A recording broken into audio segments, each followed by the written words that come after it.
Oh, it's on. Oh, I forgot the music. The music wasn't on. I was jamming out too.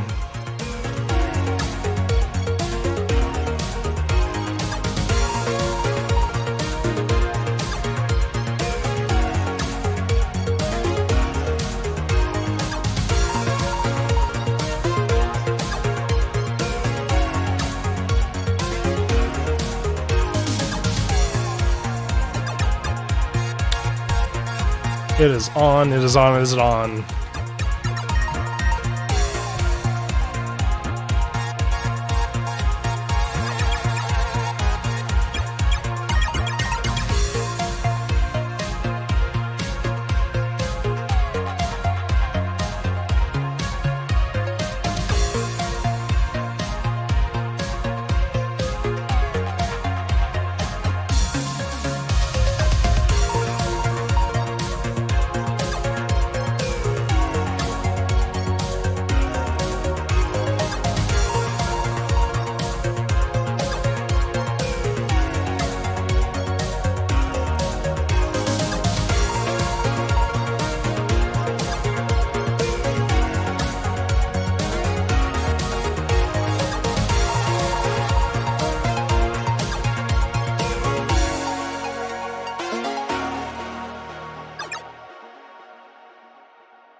They're not doing a very good job.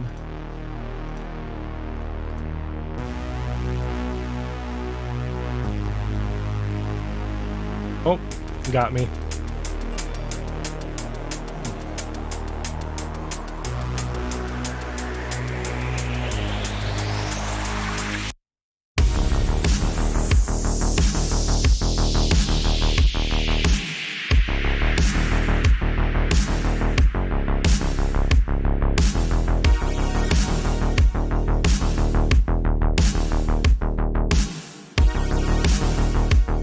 Are they actually attacking us? I can't tell.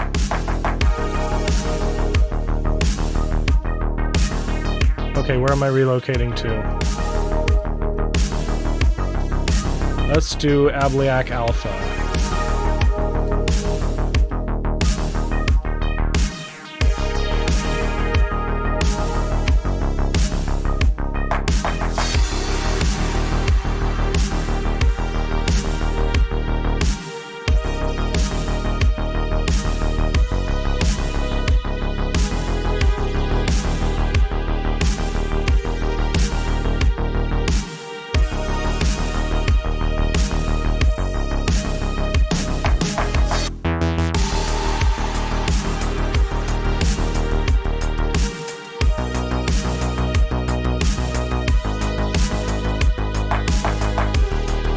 Where's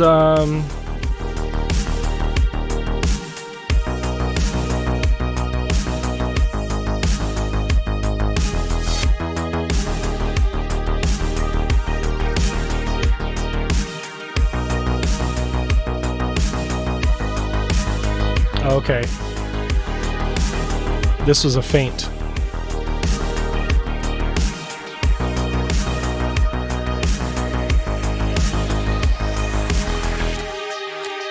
They just gave up their top Hive just gave up their top territory in order to take this. So we're not going to contest it.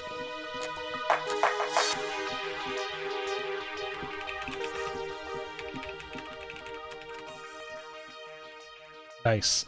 So this was a troll fight? Yeah.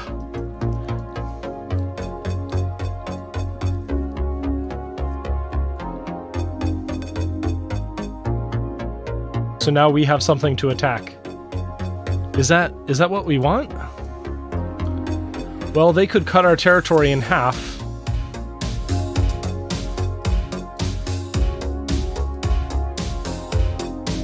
When's Klefsky falling? 1 day, 22 hours.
Wow, this is getting interesting.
Interesting stuff.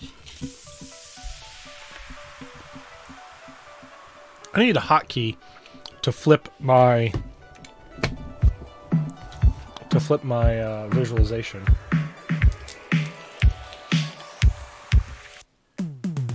Adding Gatorade to water. Watered down Gatorade or Gatoraded up water.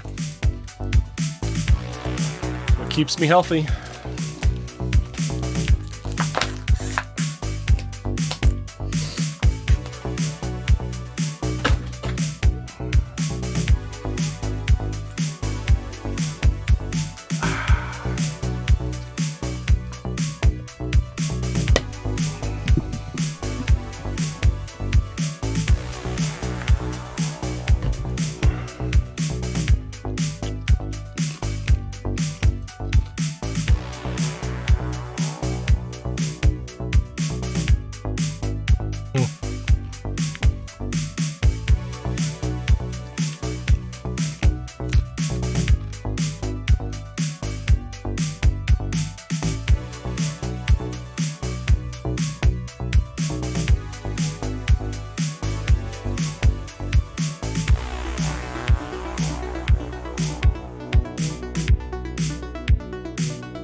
We should make a strategy map.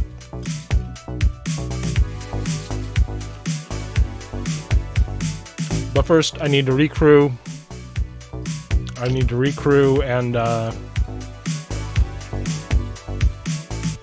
need to grind on this envoy.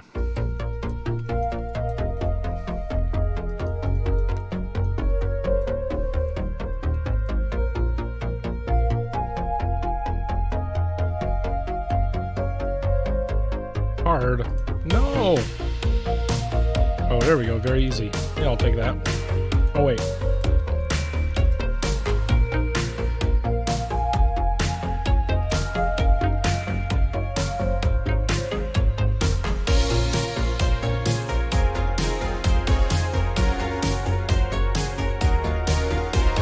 That's better.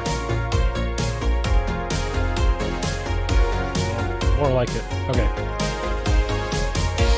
Echo. Set a timer for 3 minutes.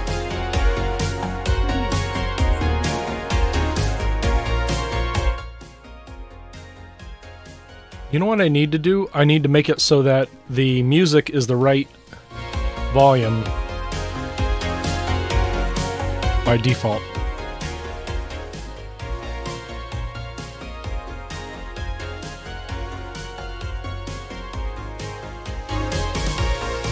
That might be just a little loud. There we go. Okay, so now, if I want it to be loud,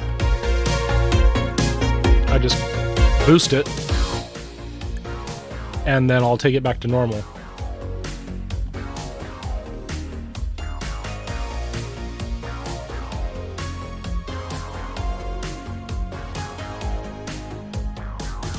So I got 1 kill in, and then lost my big ship to Saladin, and then I lost one of my littles to a Centurion. Interesting.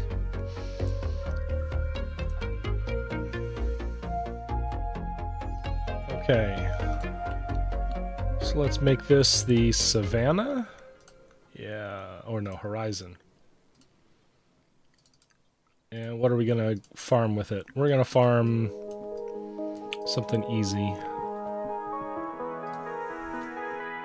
I'm gonna kill the flashiness and do for more of a calm backdrop today.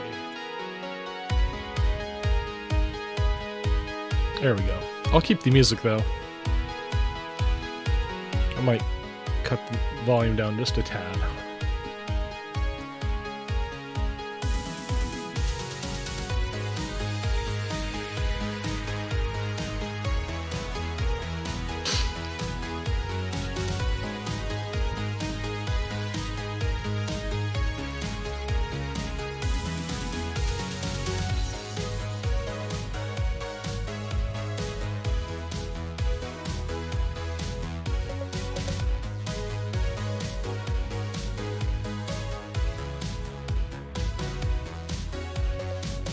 Two hours plus transit time, 2 hours and 2 hours and 30 minutes. Echo. Set a gas timer for 2 hours and 30 minutes. Gas timer, 2 hours and 30 minutes, starting now.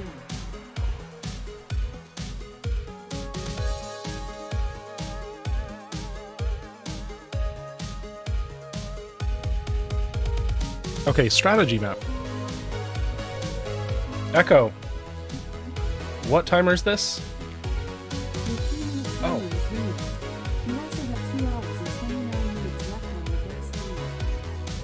Echo, stop. Well, there it is. I should have just looked at the map. So I'm going to be farming transports for rep and experience. But mostly experience. Get this envoy up to 25, and I can scrap it when I feel like it.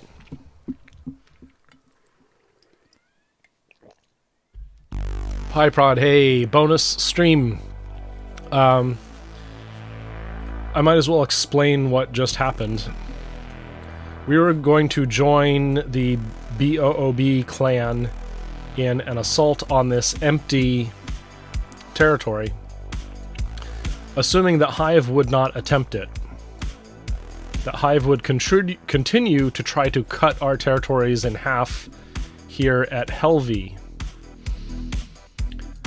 Now, but Hive did decide to go for Thawes, and they are going to try to get Tholas. So what does this mean? This means that we are at risk of being cut in half at Ablayak instead of at Helvey. But it also means that we can attack from Helvey into Klefoski and then cut them off at Elder, which would be extremely interesting. Or we could go straight through Vantar, or we could try to cultivate a new alliance up here. And that would be interesting. Uh-oh. Oh, that was aggro. I should be paying more attention. Don't get caught by aggro. But yeah, so the PvP politics are getting interesting here. And what is going on? Oh, it's okay.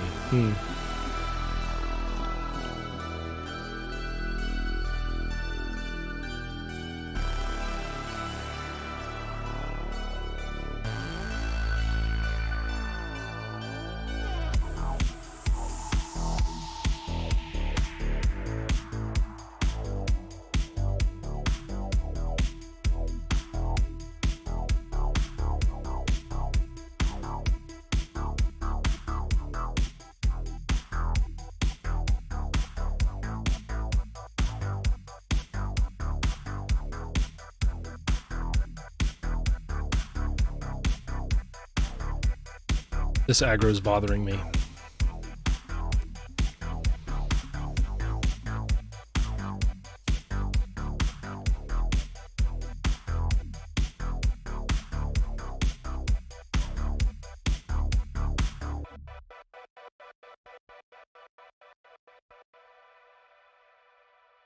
Bertha, oh no.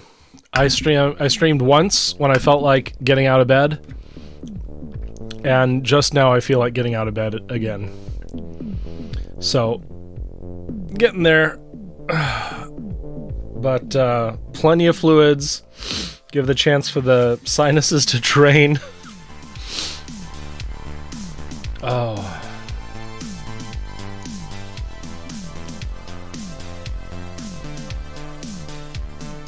I mean, it's your choice. I could work half of the day, or I could stream half the day.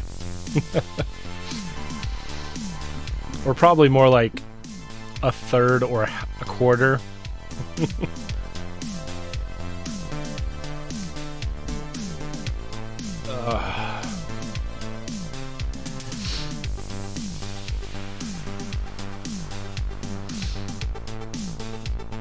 Oh, you're jealous? And what was that timer for? Oh, that must have been...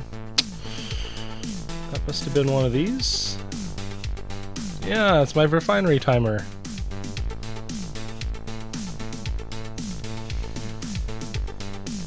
I want 3? I want 2.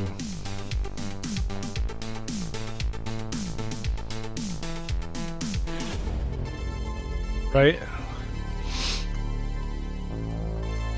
In fact, I saw an article about this, sort of like sick days in the era of COVID, where like you're half better, and you're like, oh, I feel kind of bad, but I think I should go to work, so... Oh, did I just hit the wrong one? I did, didn't I? Oh well. I should have taken a 2-pull on that one. I really should have taken a 2-pull on that.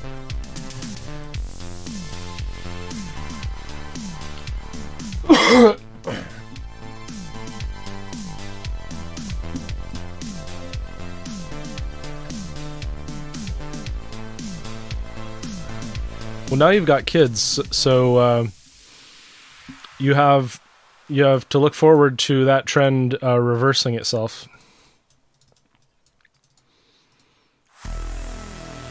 Because kids get everything, it seems like. Though I don't know, with our new protocols, maybe I'll only be like fools like me who go out to social events.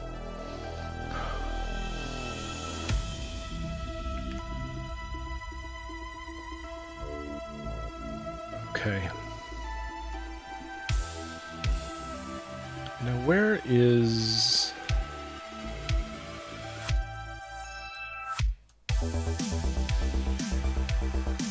Oh, Joaquin is on that other one. Whoops.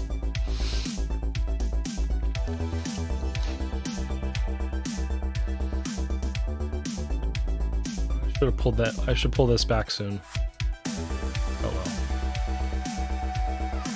You know what? Maybe it doesn't matter. I'll put some Ferengi on this ship, and that'll be good enough. Who's messaging me? No one important.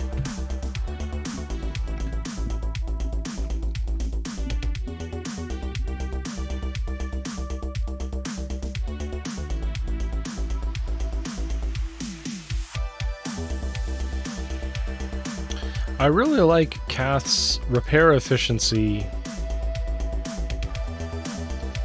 I'm not sure that I need it.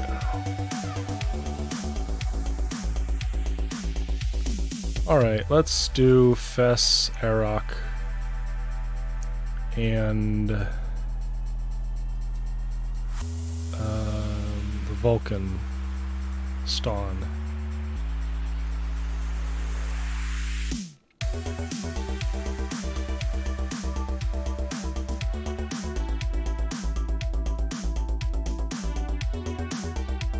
I was supposed to get that.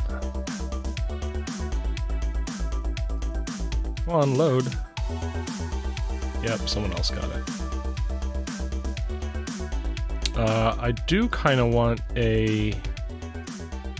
What's my protected cargo? Now that I've seen a full node, I want to hit the 10,000 one. Yeah, I want that one. So that will fill up. Echo, cancel my gas timer. Gas timer canceled. So this one will be full in an hour 19. Echo, set a gas timer for 1 hour and 18 minutes. Gas timer, 1 hour and 18 minutes. And then I'll set another timer. And when that timer goes off, I will both be at a 0 node and at the edge of my protected cargo. So no risk or lower risk, maximum reward.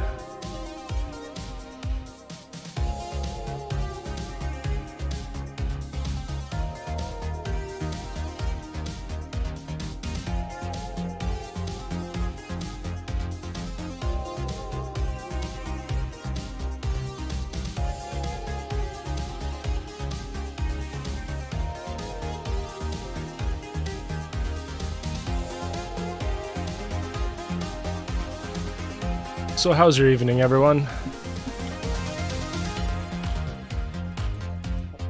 Everyone in Central Time, I should say. How's your afternoon, everyone in Pacific Time?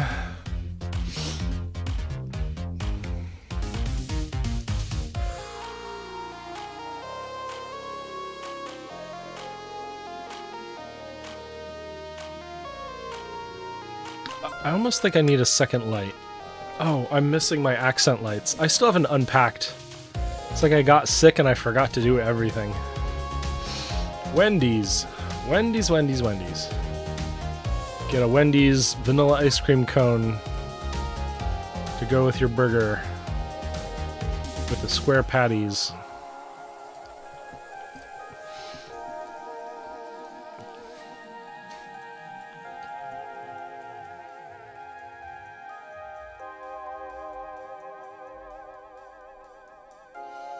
What kind of ship is this?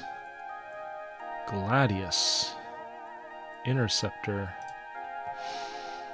They've added so much good lore to the Star Trek games.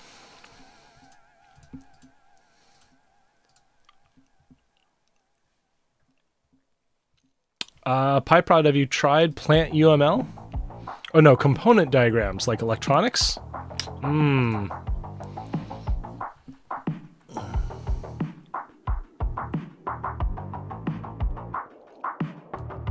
Oh, a Frosty, not just an ice cream cone, but upgraded to a Frosty.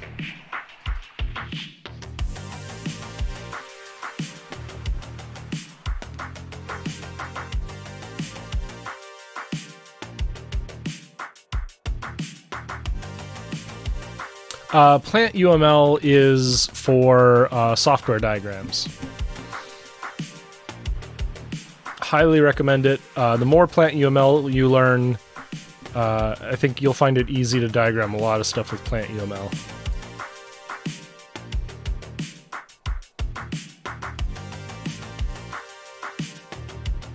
Am I showing the right thing on screen? I am, okay.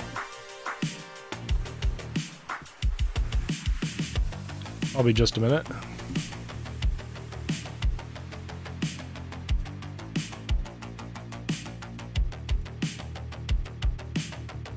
Don't want to give away the secrets. The secrets that may or may not be an exploit, I'll just admit that. Pretty much everyone says to do this, and everyone on the server is doing it, but I'm not going to provide evidence on stream of the technique to avoid PvE aggro. I'll tell you offline if you play this game.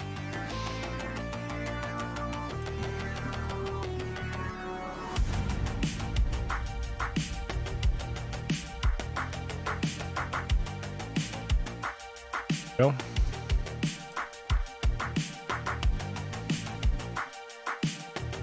Yeah, that's it exactly.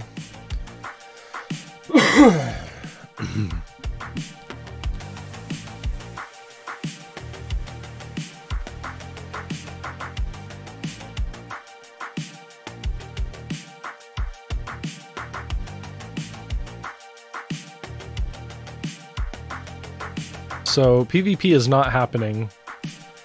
So this is going to be a boring stream now. But I'll at least talk to you for a minute.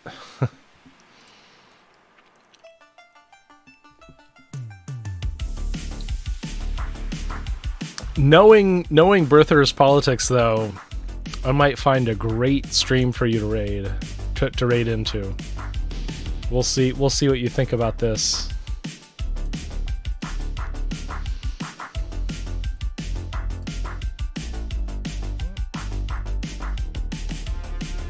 Have a notification. Man, if you think that our information infrastructure is strained, the Scopely people have a problem on their hands. Every day, like, their event system backs up for 15-20 minutes, sometimes hours.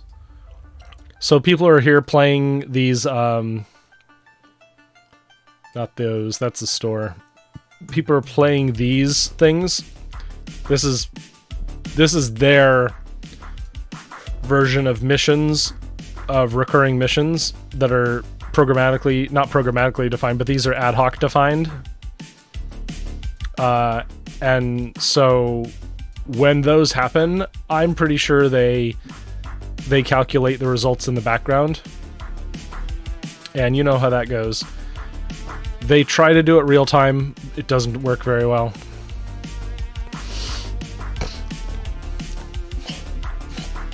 I don't know if I can't predict the cause of inflation.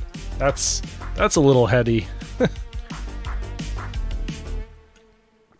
I know the ranking theory is supply shock inflation.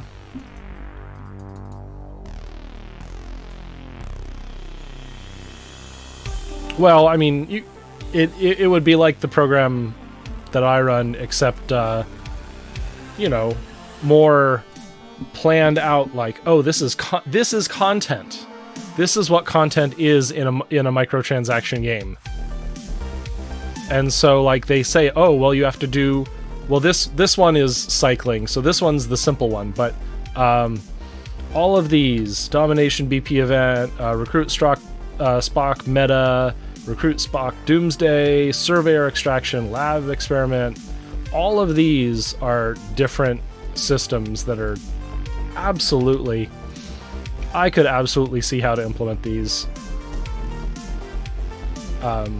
It would be like the original design of our system, just fully realized.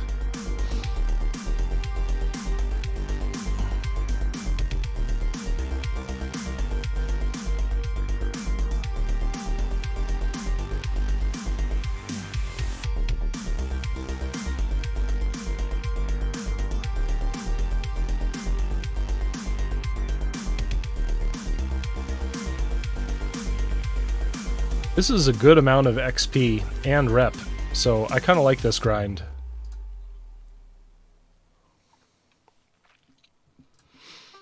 But yeah, I guess understanding how the back end of a games company works, you know, there's a lot of content planning that could go into this. So it could be a lot of work, but it's what keeps people coming back. It's what keeps people engaged in the game is the collectible and transactional nature of this game.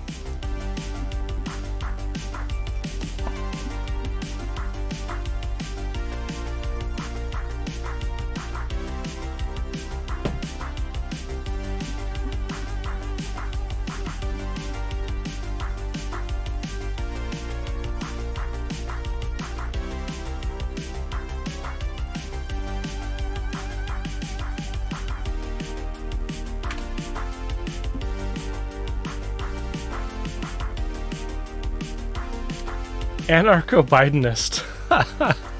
Anarcho-Bidenist is half serious, half meme, right? You wanna chat on stream, Berther? I'm game to chat on stream. I can just walk you through the game. Yeah, let's do it. Okay, I'm gonna turn off the music. Okay.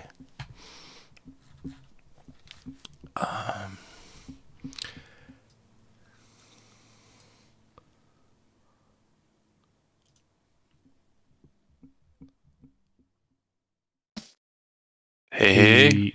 Hey. Let's make sure your voice is not too loud.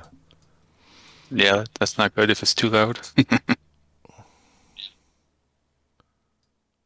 Cool. Yeah, so you're looking at the game, and actually I probably need to share the desktop so it's a little faster.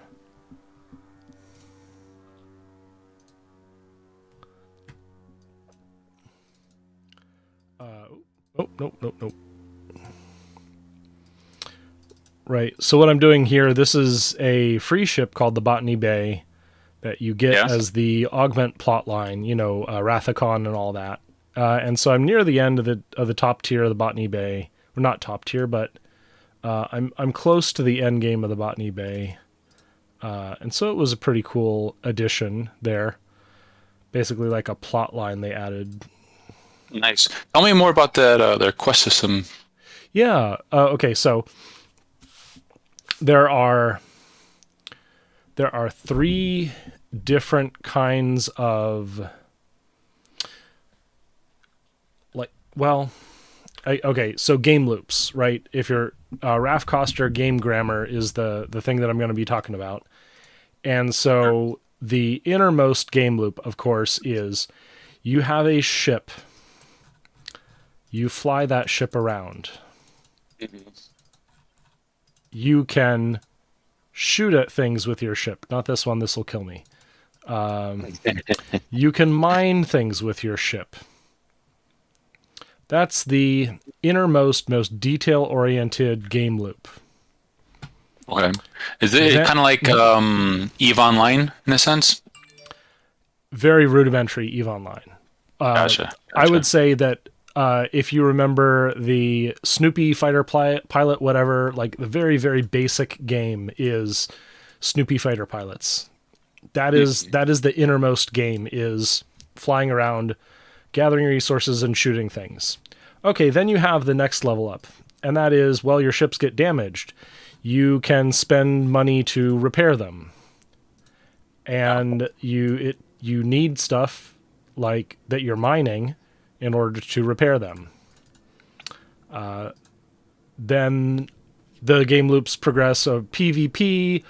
You can not just go into regular resource extraction, but resource extraction that has a second step, and that's mining. So this is the first, what I'd call the first outer game loop, is you've done stuff in the lowest level game, and then you have wait cycles. Like any good microtransaction mobile game, you have wait cycles that you gate gameplay through. And even MMOs use wait cycles. I mean, they have for a decade now, so it's not super surprising. But then attaching spendable stuff to those wait cycles. Like repair is a wait cycle, but I can spend items to decrease that wait cycle. Of course. Yep. And so the interaction then, of course, of going out and earning those tokens to reduce your wait cycle, or paying money to reduce your wait cycles. Let's see if I have some of those. Is there like a repair kit or survive? There it is. Oh, this is a permanent unlock, $100 permanent unlock that makes all of your repair go faster. Yeah, and this game is full of those extremely expensive permanent unlocks. Options. Yep. Yeah, so here, if I spend $100, I'm getting a whole bunch of ship upgrades, a whole bunch of materials, and a whole bunch of repair speed ups.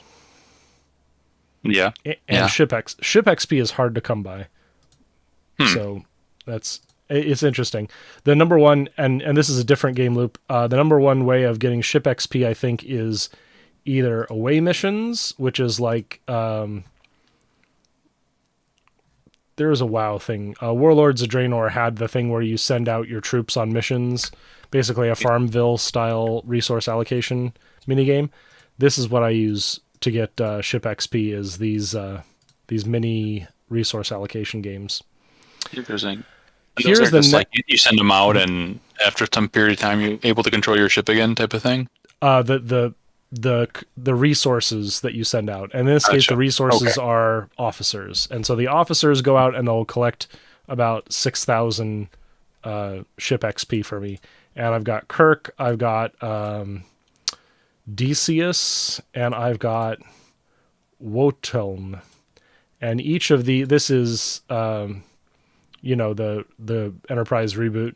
Yep. And so each of these is a resource that I could either put into a ship or I could put into a way mission. And so there's some nice interactivity there, interactivity between the systems. Yeah. What else is there? No, it was interesting. The part you were showing earlier about the different types of events that they were like potentially ad hocing. Mm-hmm. Yeah, sorry, I'm slowly getting up to there, so you get like the full effect. Sure. Right. Next thing, of course, is you've got a base. You can build stuff in your base. You can. Yep. There's my ship repair minigame. Each of these things does things. They make your life more efficient in various ways, and they gate content. For instance, in this shipyard, I need to hit shipyard level 28 in order to build something. I just needed to hit shipyard 28. I forget what I was building. I'm risking something by leaving this guy out right now, so that's why I'm nervously coming back to him. Okay. So, officers. This is where the gotcha comes in. You can recruit... I was waiting for it. Mm-hmm. Yeah. Not just the things that you buy to speed up repair, but you have random pulls. So let's do a random pull now with my premium recruit. 1 chest. And I get 1, 2, 3, 4, 5. Oh, I unlocked Mara. And each of these has their own special abilities, if they're captain or if they're officer. And so you put them into... Oh, come on. Laggy. You put them... Let's bring this guy back. I'm going to speed this up.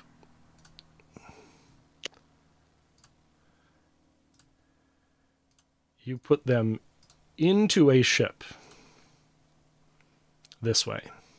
So I want to take Joachim out so that he can help with the Botany Bay. And I'm going to put someone in there. Let's put Sulu in there. So Sulu makes this ship strong. Scotty, born engineer, increases hull health. Talon increases experience gain. Increases damage from kinetic. And Hadley increases experience by a lot. And so they're going to help me level up this envoy to level 35 so that I can take it over here to the scrapyard and scrap it. Okay, now it's time to get to the sort of dispatchable rewards. First dispatchable reward, daily goals. There's a set. This is like ops in World of Tanks. So you can run a daily goal every day. These are fixed, always determined by your level.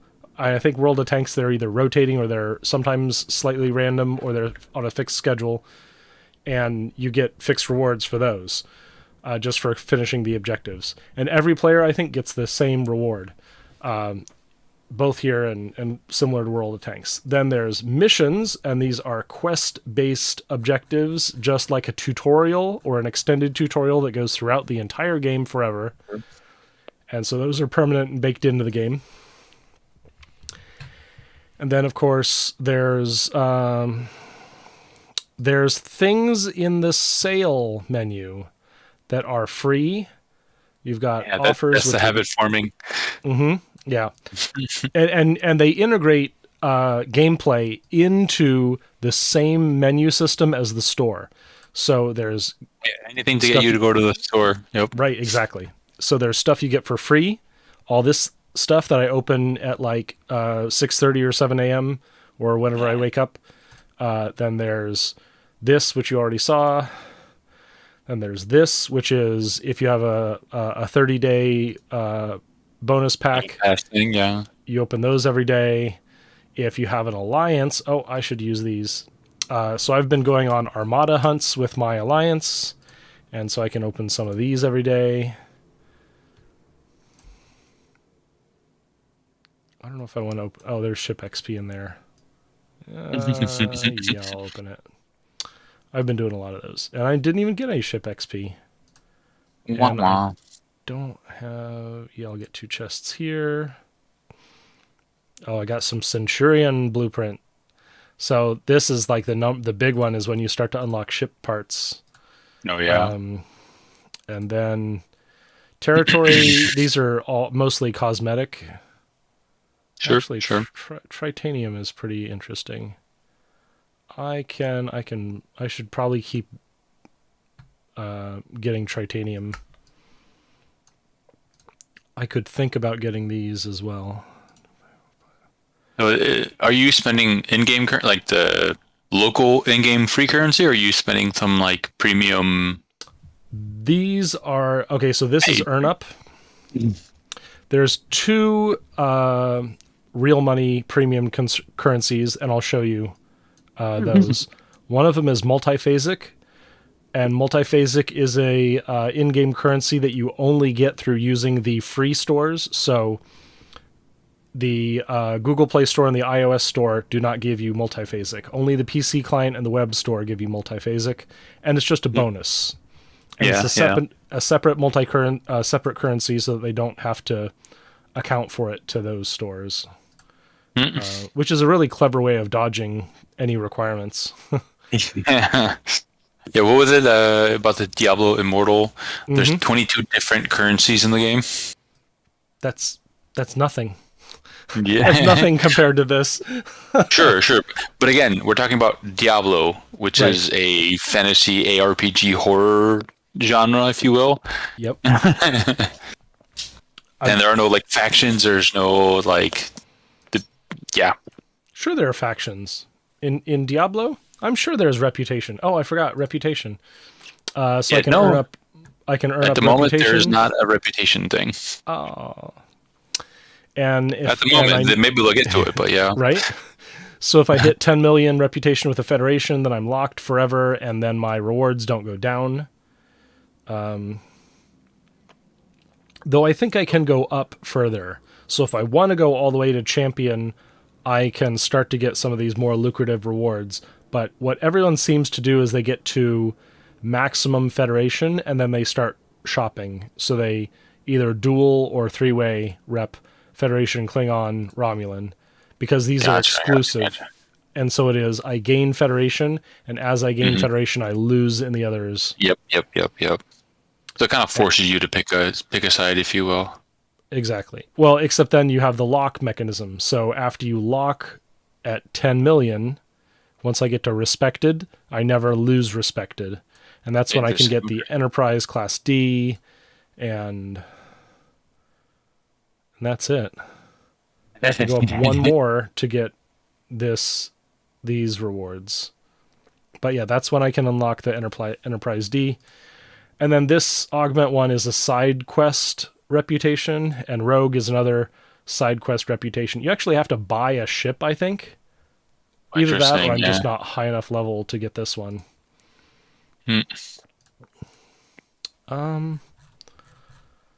And so, yeah, so events. So on top of all of that, right? And here's the insidious thing. And this is very much a loyalty program that is gone all the way down in the depths of the game. Every day there is a new batch of like a dozen mini quests. And all of those mini quests involve spending resources or executing certain goals. Some goals, like we just added this new quest to the game. If you complete it this week, you get these special rewards. So it's for people who are chasing the new stuff. The daily cycling stuff. It's a way to keep people engaged and keep people clicking through and stuff. It's interesting how they quote unquote randomize it. Oh no, these are definitely planned. Well, sure. I mean, like for the new content stuff, yeah, but like in terms of like the daily stuff that they just have to try to meet the daily rewards, it feels random. But I'm pretty sure that it's like actually they set it out like a month or two in advance, and so they stagger like officer recruit, ship XP, station building, all that 1 2 3 1 2 3. Not in a regular pattern that anyone can just predict, but it is. It from a large enough pool, but still has a certain statistic that they have to meet, kind of thing to have. It makes you look for min-maxing opportunities, and that's part of the game is looking for optimal ways of play and spend. And then, of course, on top of that, there's a battle pass. You can kick in $20 and get maximum rewards on each step. This is exactly a battle pass. They don't have stage buyouts though. You don't know it. I'm mistaken. I think they do. They put it in the store somewhere because it's a currency. So you don't buy out the stage. You spend a currency that keeps rotating. There it is. So there's a $20 battle pass progress pack and a $50 progress pack. What does this give you? 20,000? That's not very much. Yeah, that's a really expensive buyout. Oh man.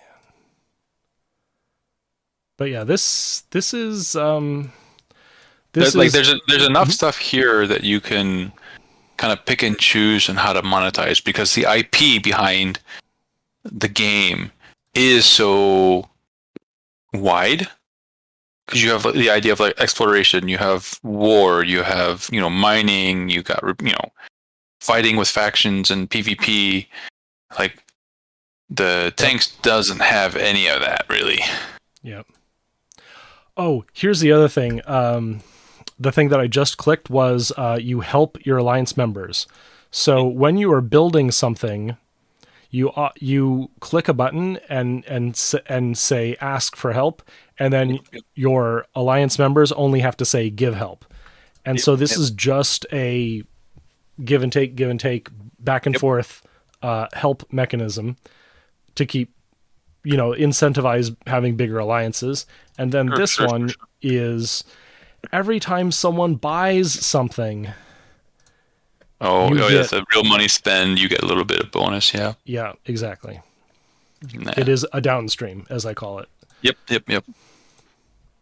So this is both better gameplay than the last gacha I played, which was Warhammer 40,000, and also it has much better gameplay. But its monetization is much more aggressive and makes me angry sometimes. But I like the game enough that I still play it. Gotcha. Yeah, well, I heard you earlier saying you micro whaled for a little bit. Yeah, because I was so busy on Saturday, I'm looking at the events, and there are some events there's like, man, there's a lot of rewards behind that. What do I have to do to earn that? Oh, I have to spend this, and this, and this. Oh no, not just that. I have to get these resources. So it was based on accumulating resources, which you do in the refinery. And I was like, man, how do I accumulate, or was it spend? I forget. I think it was spend resources. And so basically I was like looking, oh, there's a tech tree, by the way. Can I get Of course to the there tech is. tree now? I can. Let me speed this up and I'll show you the tech tree. So it was like saying, oh, well, if you spend a certain amount of resources, you clear the event. And so I was like, none of that spends, none of that does it. And I was hunting around, but then there are items in here that are called Prime. And if you see Prime on it in this game, that means real money. So Gotcha. you would probably spend $50 to unlock this. Yikes. Yeah, yikes. So the hope is that if you're a free player, if you don't want to spend money, the hope is that you unlock these Prime researches without spending money. So like this one, I could earn this. I could earn this once I hit level 35. Gotcha. And so I'm going to try to not spend money to get that. But that means that I am now sunk costing my way into future benefits. Yeah. That's funny. Yeah. That seems to be the nature of the gotcha mechanic, right? Well, this is more than just a gacha. This is like the next evolution of Farmville. This is like where Farmville was just gated progression. This is gated progression plus min-max your spending. Yeah, it appeals to that type of player. Because what is it? There's 4 types of players out there. There's like the min-maxers, the explorers. Yeah. Mm-hmm. Yeah. So this kind of touches a little bit of all of that. Yeah. And I need to power up my battleship. So I'm going to look for battleship technology.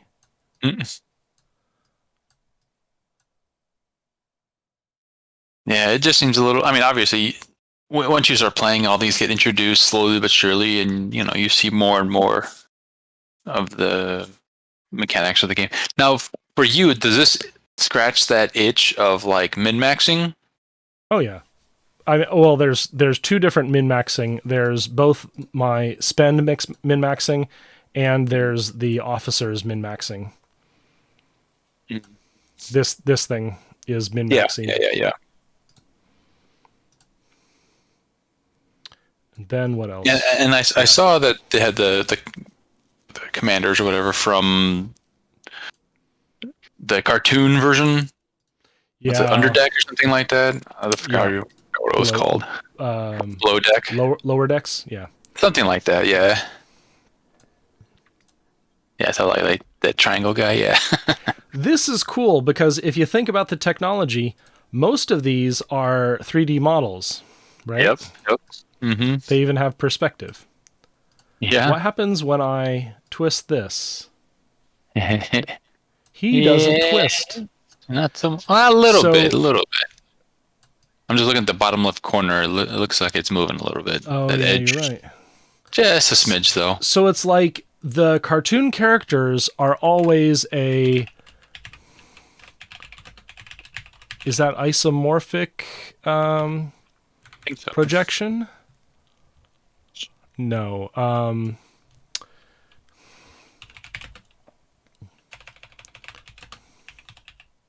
Isometric projection. So all of the cartoon renderings, all the cartoon character renderings are isometric, but everything else is in a perspective world. So I love to think about like how do they implement that? They didn't just put a flat card. Well, maybe they did just put a flat card in the middle of the world. And looks just like it. animate it. But it. Well, because like if you look at like the shadows on the deck there. Yeah. Like when you move left and right, so does it. So it looks like it's a matte finish at the end as opposed to like a projection. Yeah. Yeah, maybe you're right. It would be pretty cool if it was the other way. If it was like always isometric, but oh well. So Not as fancy as I thought.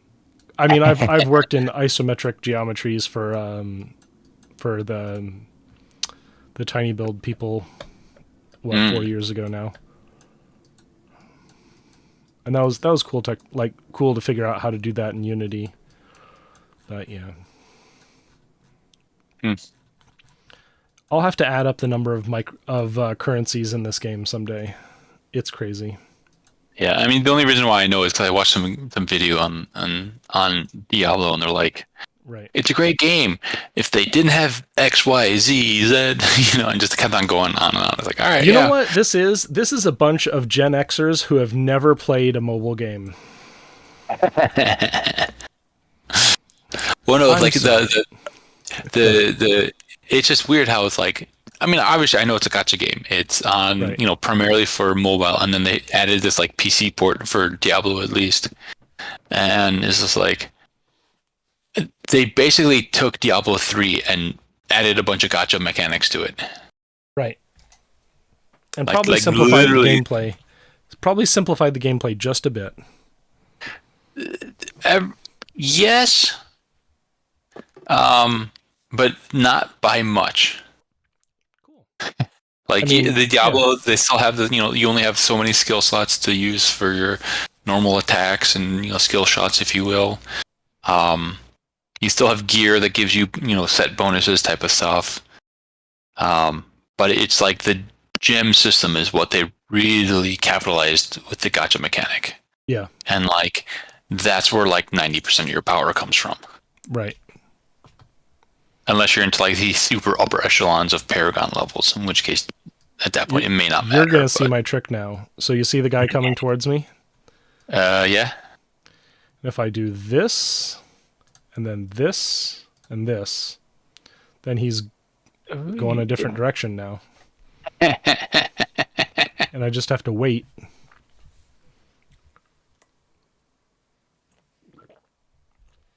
Yeah, that seems like a Seems like an exploit. I mean, maybe. as a person who makes games, that looks like an exploit to me. Yep. But the people in my alliance said that everyone does it, so I'm going to do it. Yeah. I'm just not going to provide evidence that would get my account banned.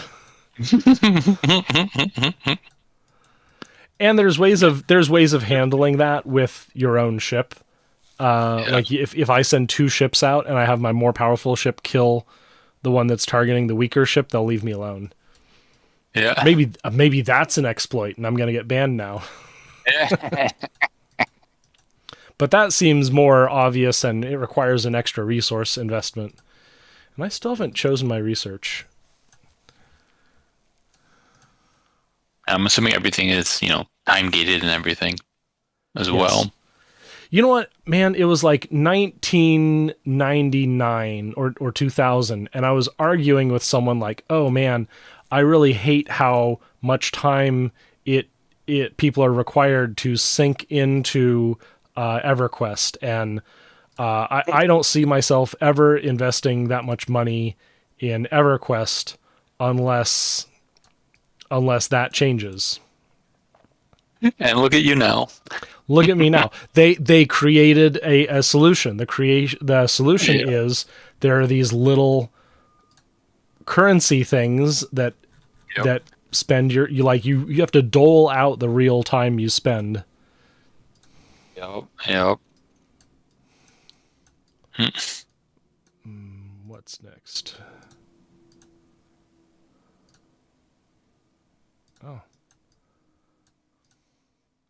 Yeah, and I think he was talking about, or one of the YouTubers I was watching talking about if they can obfuscate what you're actually spending your money on through the various currencies, that you don't realize how much money you end up spending, because it all just like, oh, it's a buck here, it's a buck there, and all of a sudden you're like, I'm like $2,000 in the hole now. I've been playing this for an hour. And if we look at the multiphasic store, multiphasic comes out of the store for $20. I get a 480 multiphasic bonus. Let's check that. No, I get a 520 multiphasic bonus. And I think you spend them in increments of 550. Yep. Oh yeah. Yeah. You never land. No, it's one. It's better, and I like this now. It is like if I spend $20, then I get a 500 chest, but then I have a little bit left over. Wouldn't it be great if you could spend that? Yep. Well, I mean, like, yeah, that is the better half of it. If you have a little spare change on your account and be like, oh, I should buy something to get rid of that, and then you'll never actually be able to get back to zero. Right. Uh-oh. I was not paying attention. You blew something up. Well, something aggroed on me. Remember the aggro mechanic? Mm-hmm. I was not paying attention and let the aggro get me. If you go into a high enough level, the aggro will kill you. Yeah. And I have spent weeks and weeks of speed ups to recover from mistakes that I made with the aggro. And that's why I'm going to do this trick now. Because it takes money out of my pocket, or it doesn't really take money out, but it basically could take money out of my pocket.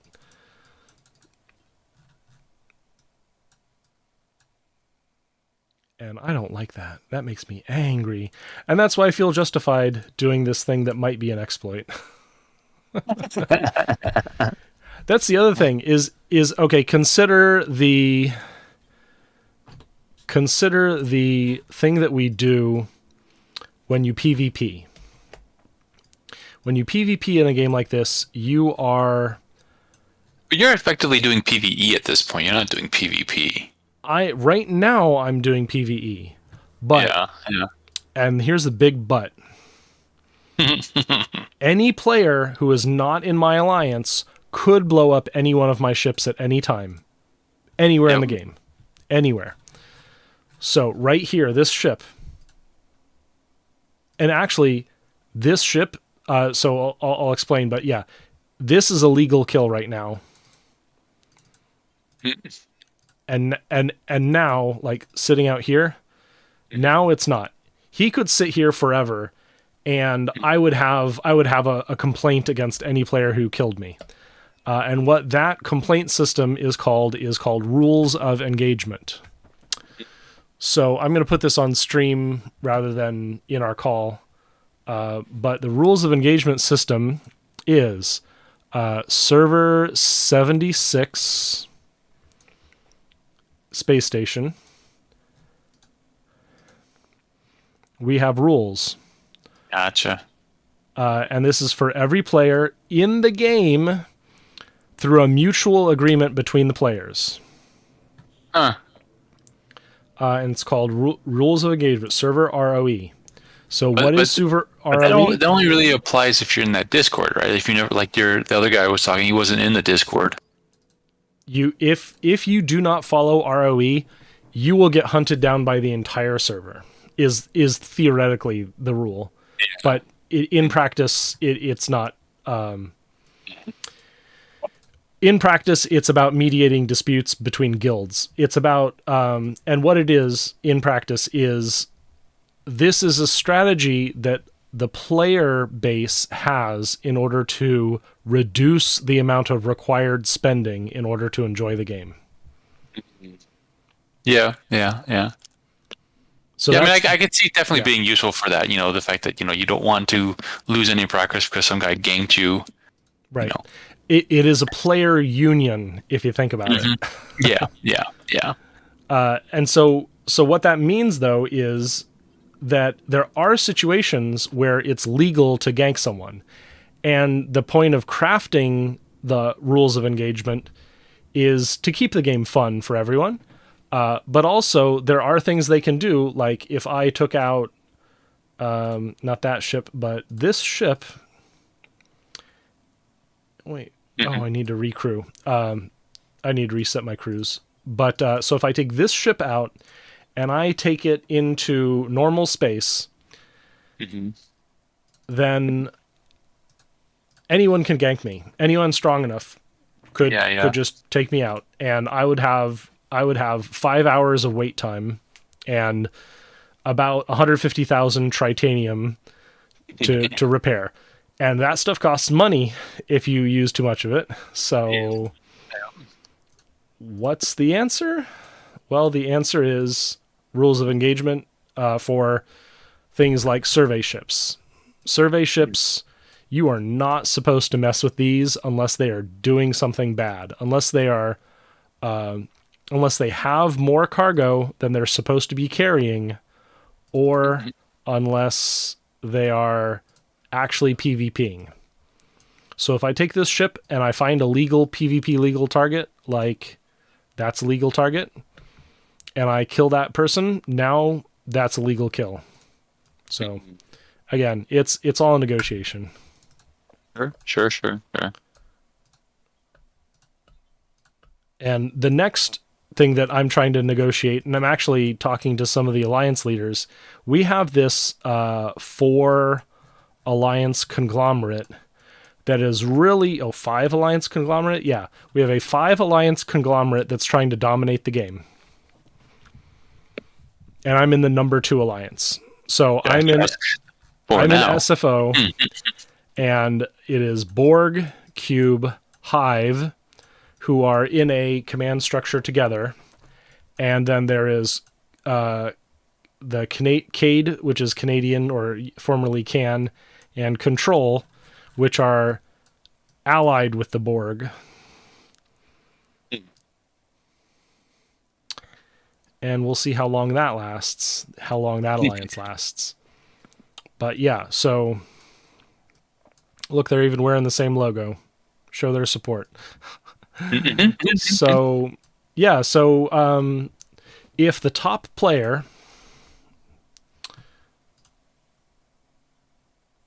in that alliance, how do I look up alliances? There it is, statistics.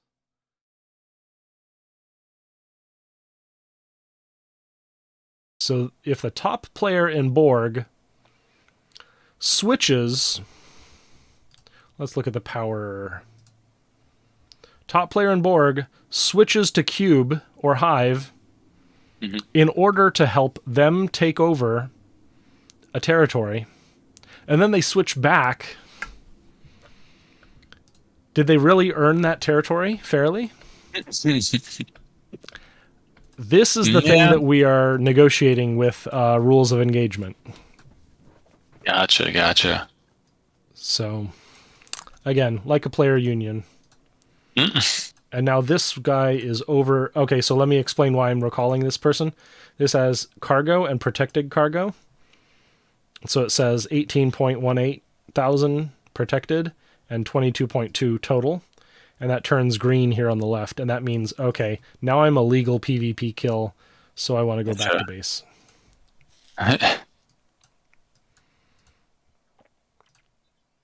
But this guy, I'm just farming with him. And so I'm going to use this to earn up some ship XP that I'm going to spend later on. So are you like attacking him, or what's going on with that guy? Oh, that's the red. The red people are PvE. They're mobs. Okay. Yeah, the blue and the purple. Purple is on my alliance, and blue, that's my alliance. You're zeroed.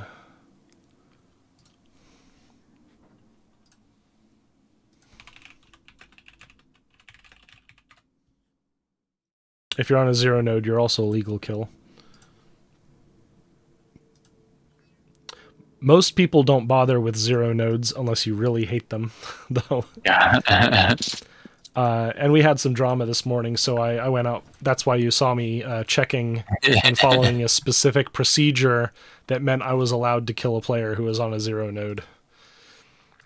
Look at you, Mr. Bodyguard. Well, it's a big negotiation, and my alliance does not want to break rules of engagement this week, because if we fall behind in our mining quota, we won't be able to min-max this event.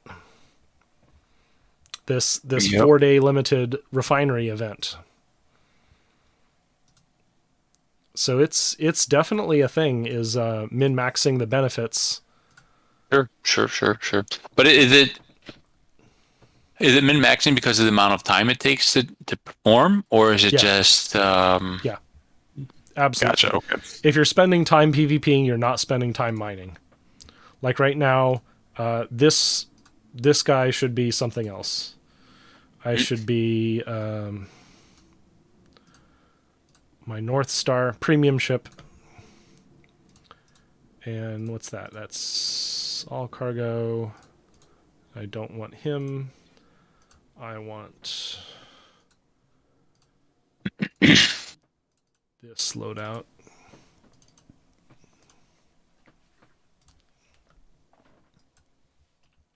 I'm going to send him here.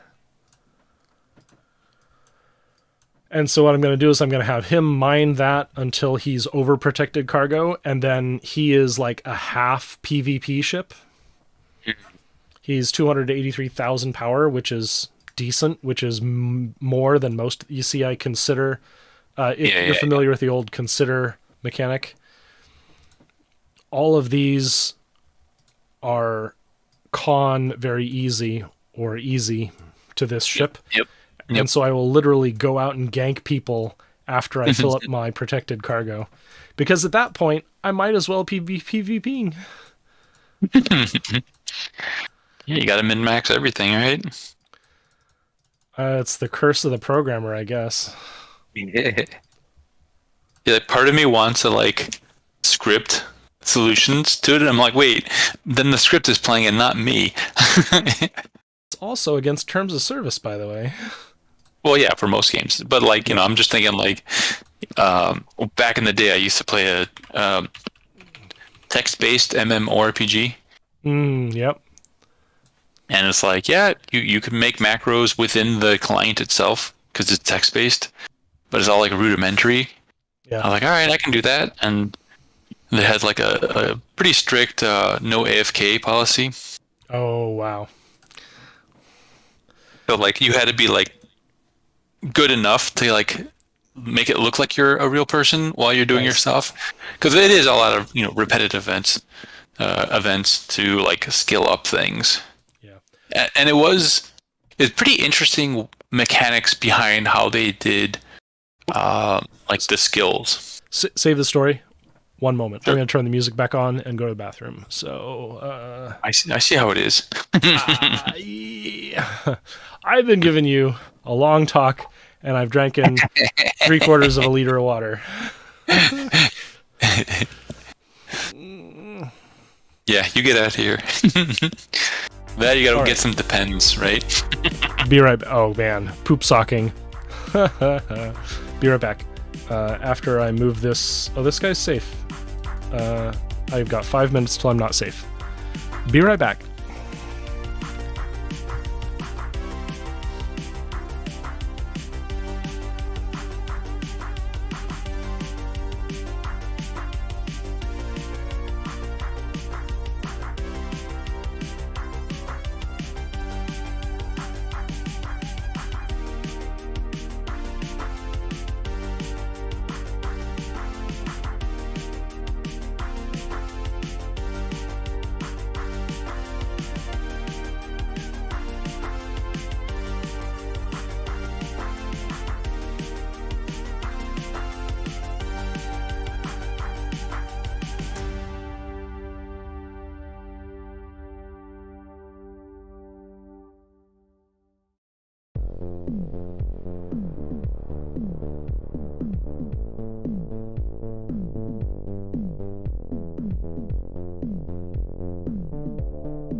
All right.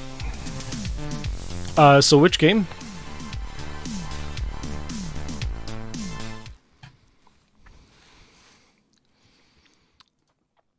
Berther was telling me about him playing a text-based MMO, so I'm wondering what MMO that was. It was called Dragon Realms. The site, which is still active, is play.net. Oh, wow. Yeah. So they got a really good URL name. Nice. Except my biggest gripe behind it at the moment is their monthly subscription was just as much as World of Warcraft. I was like, I think I'm going to play World of Warcraft instead. Right? Yep. But yeah, no, I played that like all throughout high school and stuff, and it was, at the time, glorious. Yeah. Started in 1986. Damn. Oh, yeah. Nice. Oh, yeah. So, from what I remember, the only way that you could play, and I don't think it was Dragon Realms, but one of the other IPs under their play.net, they had, you could only play via AOL. Yeah. And it was if I remember correctly, it was an $80 premium monthly cost to AOL. Wow. And you had to still pay for your minutes on AOL, and you had to stay, like that was a separate charge to be online. So at one point it was astronomical. Yeah. Play. If people are willing to pay. Yep. And the fact that the game is still like up and running and like people are still playing it, it's kind of scary. That's pretty cool. What's the current subscription cost? Oh, it says you can play for free, but there's got to be a catch, isn't there? No, that's like for like 7 days or something like that. They give you like a period of time, and then they go into like your normal accounts. Let's see, because there's like platinum membership and like premium membership, of course, as well.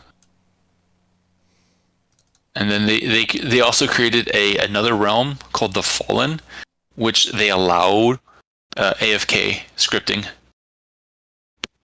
So it's like, yeah, do whatever you want in scripting. We don't care. This is a free for all, but we're not going to monitor people and like events unless there's like some horrific crash of the system. Yeah. But it's still like mostly role playing and whatnot. So if you didn't see it on stream, I put up Screeps. So Screeps.com, which is a scripting MMO that I played for about a year back between contracting gigs. It's pretty good game. It is definitely Screeps turns intellectual property into a very, very analogous microcosm. You try out for an alliance in Screeps, and they have private code bases. And I actually know a guy, and you'll laugh at this. It was a guy involved in the creation of Roblox. So, and he joined my open source alliance, where we published like 90% of our code base. Wow. And only kept the combat stuff secret, proprietary. And he used that and his prestige of being, a developer and a big deal in software. Oh, don't want to... Where's my echo timer? He used that to get himself into a bigger alliance. That's hilarious. Right? And I don't know what they thought about that when they heard that he used our code.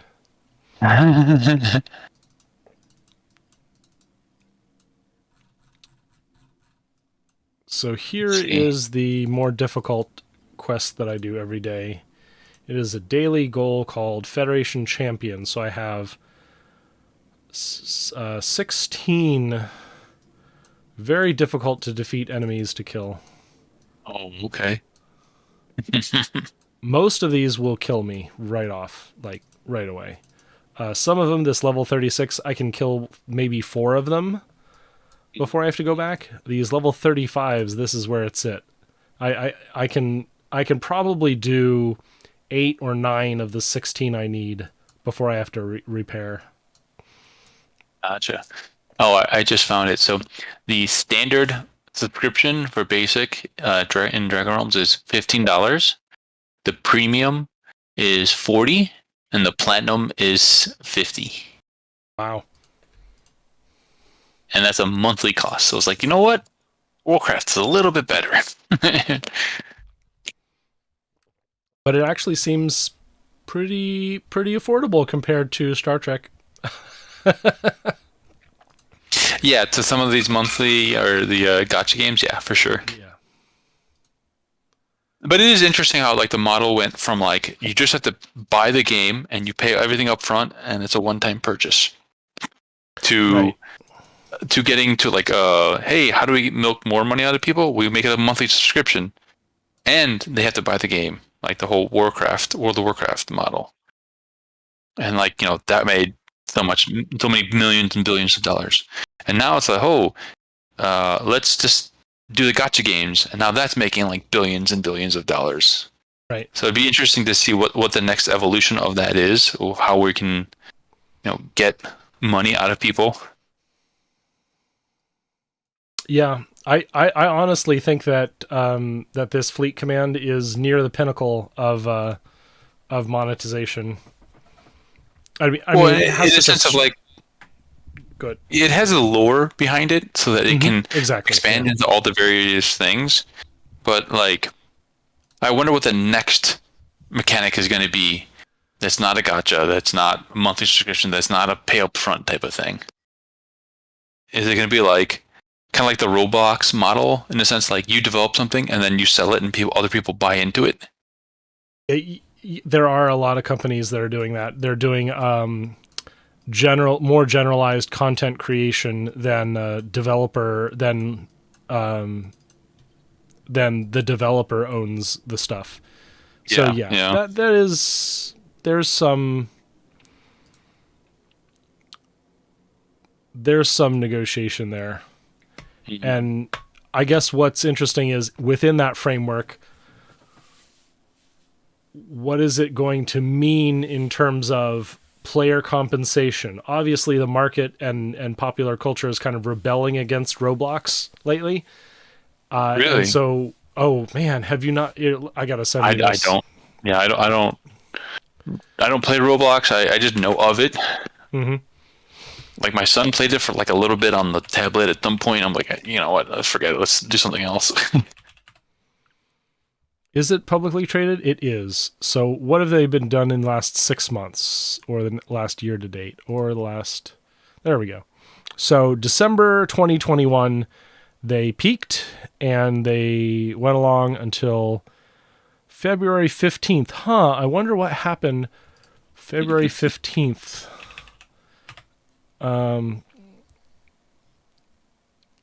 Isn't there some... let me see if I have it on my watched list.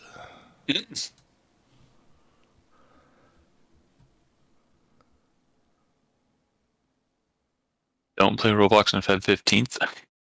No. There is a expose on Roblox.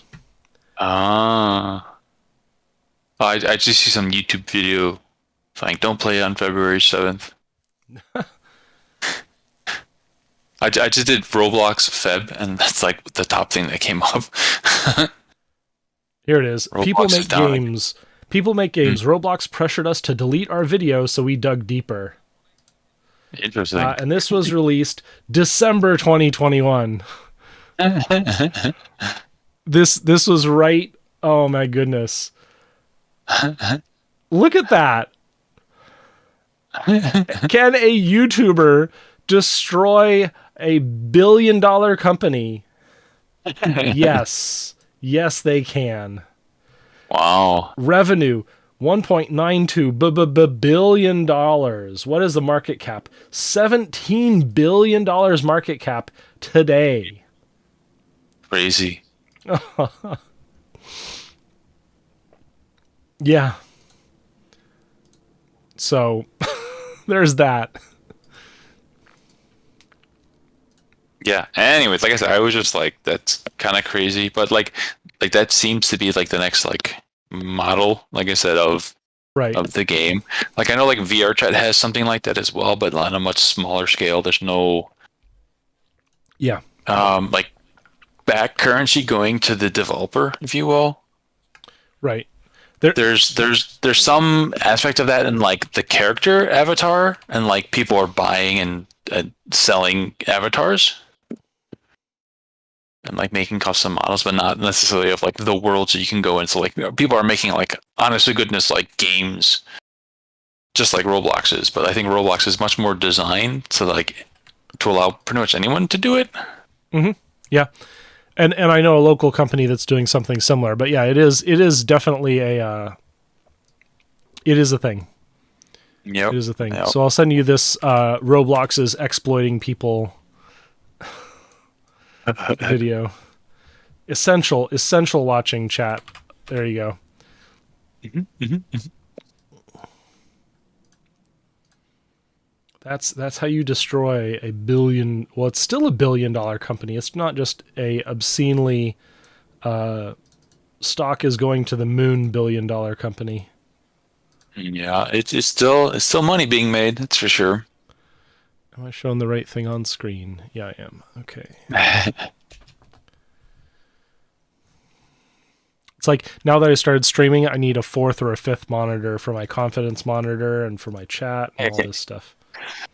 Yeah, I only got the 2 when I was trying to do some like DJ stuff and like alt tabbing constantly and like Right. I have to like mute the stream and just to make sure like the video is playing and whatnot. Yeah, it's kind of crazy. Yeah. I'm thinking of getting a multi-display to put right in front of me.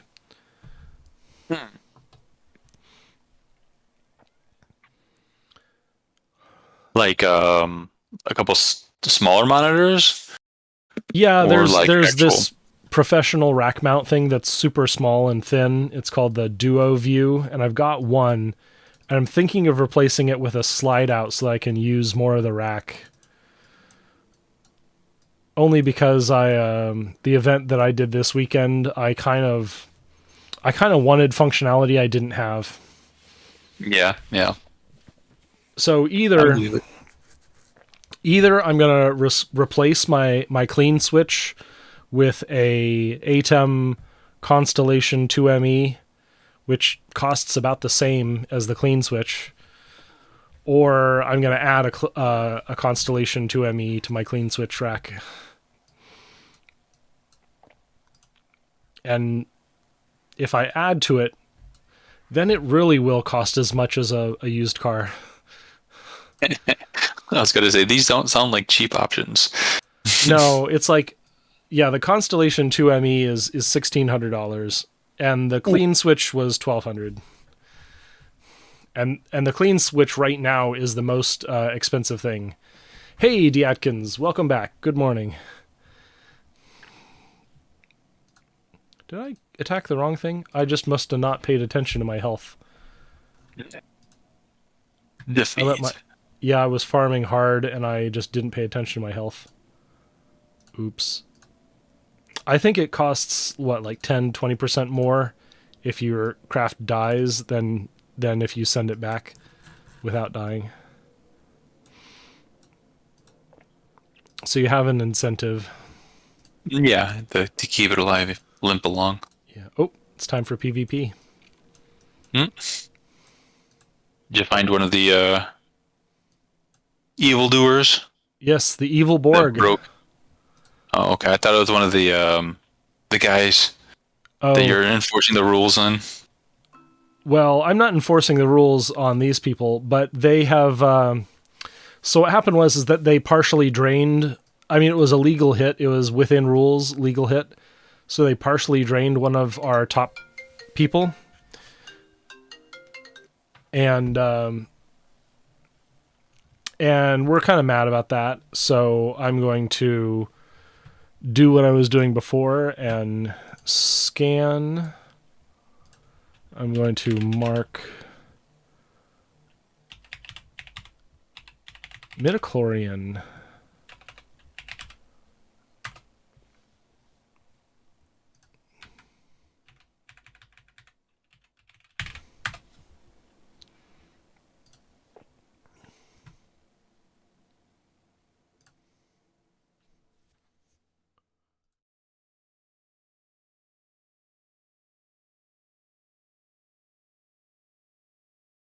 Bunch of PvP I can do today. Do you find the PvP more enjoyable or the min-maxing? It's a good question. Well, they serve each other in a good game, a good design game.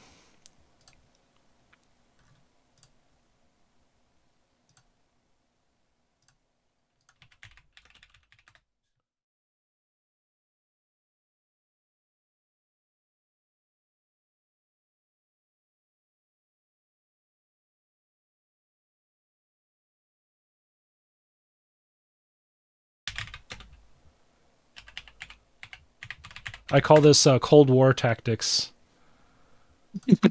because we're not outright war. We just have very, very strictly limited rules of engagement, and we're following them precisely. Because if we don't, then we risk ultimate destruction. Oh, look at that! That is a tasty legal hit right there. What happened? He is overprotected cargo. Remember, I was showing you the green zone in my cargo hold. He just doubled my cargo hold, and you can see that here in the combat log. You can see the 3359. That means that he was overprotected cargo. Interesting. So that was a legal hit. And some players are too low level. And some players are not interesting. Oh, that one would be interesting, except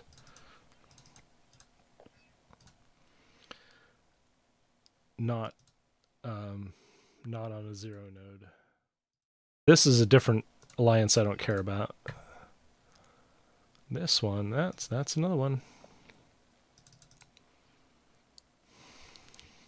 How long have you been playing this for? I think about 4 months. 4 months? I started Okay. slow. I started just, understanding the game, figuring it out, and then I got myself into a top-end guild and was like, hey, look at all the stuff I could be doing. And now, let's see, I am... there's Alliance Leaderboard. So our alliance is 6th place in this, which is a completionist competition. And within my alliance, I'm number 5. Pretty good, because all of these are whales, and these 2 are whales too. So I'm not doing bad. Yeah, it was an interesting question that was posed about the Diablo Immortal thing.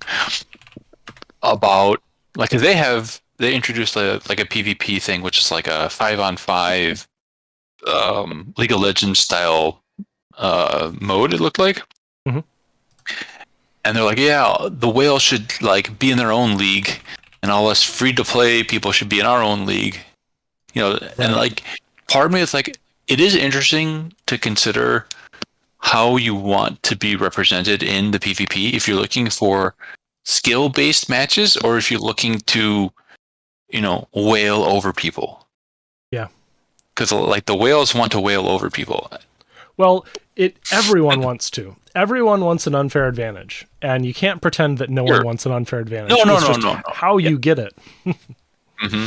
Well, like some people have the skill and they're able to min-max their skill, right, to do a win. Where others I'll just buy this gem and then you can't touch me, right, and then I win by default type of thing. Yeah, or I spend more time in the game, or I understand the strategies so much better, or I'm actually faster, or I'm a developer in set God mode. So. Yeah. No, but like I said, it's an interesting question to ask.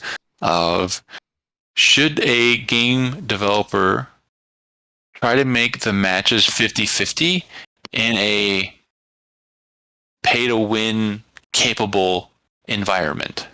Right.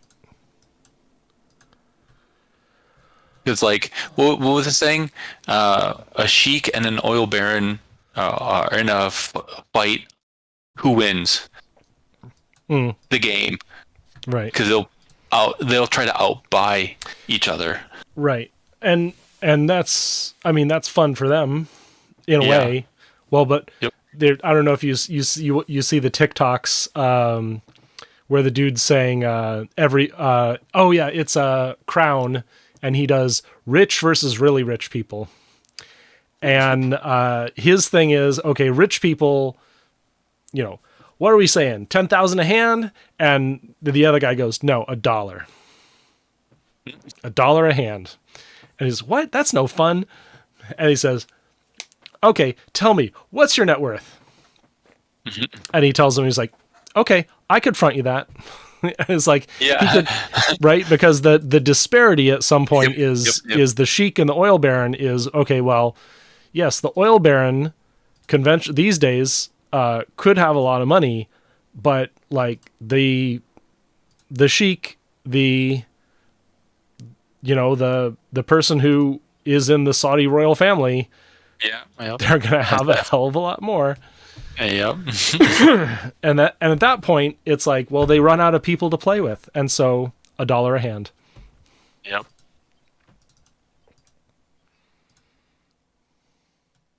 Yeah. But the fact that they have these willing opportunities, that is power. Right. It is. Yeah. Right. Like especially for like the Diablo game and the other gacha, Genshin Impact and whatever else is out there that's like now popular. Yep. Is it more entertaining to actually be in a good fight, quote unquote, a close match, or is it more entertaining to just simply like stomp on people? Like go seal clubbing, if you will, because I pay and I'm that much more powerful than everyone else. Depends on your don't mood. Get me wrong. Yeah, I mean, like, don't get me wrong. Like, I remember, like, in the early days of World of Warcraft, I'd go to a slightly lower level zone and, wreak havoc for a while. Right. But the interesting thing about that was, they would get their higher level friends, and you'd constantly be going back and forth, and, like, you'd have these, like, all-out wars and, like, Stranglethorn or whatever it was, right? My favorite thing is I would be a smite holy priest, and I would be able to hit people, and there's no trail coming from my shot. Yeah. So I would be able to assassinate people from on the top of huts, and no one would know where I am. I would be a sniper in World of Warcraft, basically. Yeah. Or like if you're like a dotting wizard or a warlock, you just throw a bunch of dots and you just kind of sit there, laugh at people because they couldn't out heal the dots. Right. No, but I was always fond of like the World of Warcraft like PvP, because you had your your high level people that got there first and like was able to kind of control, but it was also like if you had the skill, you could outmaneuver them, you can shoot them and whatnot, and actually have somewhat of a even match, provided they weren't like too high of a level. Right. Because like a 10 level disparity basically meant the person who was 10 levels less couldn't deal any damage whatsoever. Right. And then of course there are the players who are like, the AQ and Naxxramas guilds back in Vanilla WoW, where they could still stomp you even at max level. Yep. But yeah, obviously that has a certain level of investment and rating and stuff. Like, don't get me wrong, like your average player that you would meet in these open world PvP, you're less likely to run into one of those quote unquote whales, right? But now with everything being limited to who is level 6, like at least initially, right? Your whales are really obvious when you first started like PvPing in Diablo, but later on, like when there's more and more people that reach level 60, you won't encounter them as much. The whales will encounter everyone, right? But no one's really going to encounter the whale because they make such a small population. Yeah. So we'll see what happens in the near future with that game. I think I played it for like 2 days, and like I just don't have the interest to go back to it. Yeah. Have you given it a shot? I have not. Curious. I've got other gotcha games to play. but once I'm tired of this one, whenever that is, I'll think about it. I don't know. This one has pretty good deep gameplay, and it's got some entertaining loops. I can definitely see that. Yeah. And like I said, it kind of touches base on like a few of those core player types, right? You got your PvPer, you got your explorer, your mid-maxer, so you're already like hitting a lot of those fronts. And it has fantastic IP. Yep. You want Barkley? Hell yeah, I want Barkley. I'll spend $5 to get a halfway unlocked Barkley. Yep. Yeah, and I think that's the other good thing going for this. Like I remember when like the Pokemon Go came out, and it was like the biggest hit ever, and everyone was playing it, and they're like, Harry Potter's like, hey, this is also a really big IP. Let's see if we can do the same thing with that. And like, the IP did not lend itself to like a mobile go and capture, go play a gym, go walk around type of thing. And it's like, I just don't hear of the Harry Potter game at all anymore. Oh, yeah, that's true. I mean, my wife played Harry Potter a little bit longer than I did, and she was actually she understood like the different classes and how to beat the towers and all that. And I saw her having fun with it, but yeah, it does wear you out. Yeah, like, or it has a drought of content, I guess. Mm-hmm. So they like with the Pokemon, like you have like the leveling of your Pokemon. You got the gyms that you're trying to capture. You got like you have to like actually walk to grow the eggs. So it kind of had all these little like very deep lore oriented IP to work with. Whereas like Harry Potter, like it kind of does, but doesn't, just because of you're also a wizard, and like the wizards don't really do anything. They don't grow anything other than like, hey, we're gonna grow some vegetables here, or Farmville it. And it's like, it's not quite the same. So, you know what? I realized I am not 100%. I'm going to find there's you and D. Atkins, or maybe someone else, probably yourself and PieProd watching. So we're gonna raid Dylan Burns TV. He's not it's not a troll on you anymore. I just have to give Dylan some support because he's doing cool stuff with his platform. So I'm gonna go lie my head down, probably fall asleep again. Yeah, you're hitting that wall. Yeah, I am. It's like an hour. What am I on? An hour and a half, 2 hours? Almost, yeah. Yeah. Yeah, 2 hours. Yeah. That's about, yeah. That's it. So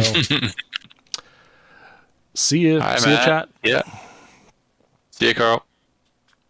See you. Adios.